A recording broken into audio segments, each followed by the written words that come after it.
The correspondent examines the possibilities of writing letters in order to connect. What do they give us? But also, are there limits to what they can offer? And when it comes to friendship, I would argue the book makes a really strong case for why letters can be an immense and valuable building block. One of my favorite relationships in the book, it's between Sybil and Rosalie, who has been her friend since they were kids. They would write letters to each other when they were away for the summer, and that became a way for them to develop a connection that would survive what often happens to kids.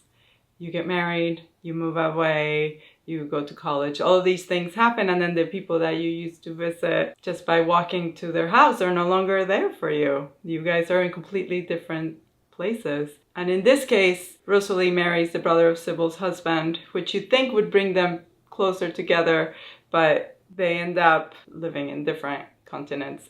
So these letters are a way for them to go back to that initial bond that they had as girls, but also to keep track of each other's lives. They tell each other what they're reading and what they're thinking about their books, and then they catch each other up on whatever's happening in their lives. And at some point in the book, as Sybil's losing her sight and she's starting to really think about her mortality and the end of things, she sends Rosalie all these letters from decades ago. And you realize, wow, friendship, if it lasts for many, many decades, which many of my friendships have, and I hope they will continue to, is something that we start to forget. It's something that there's so much that we've walked together that how could we possibly remember it all? And yet here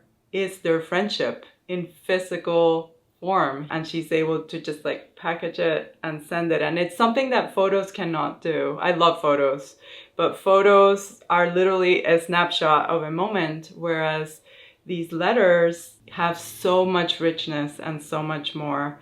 There are, however, limitations to what letters can do. At some point, they end up getting into an argument around Sybil's daughter that Sybil has a really difficult relationship with.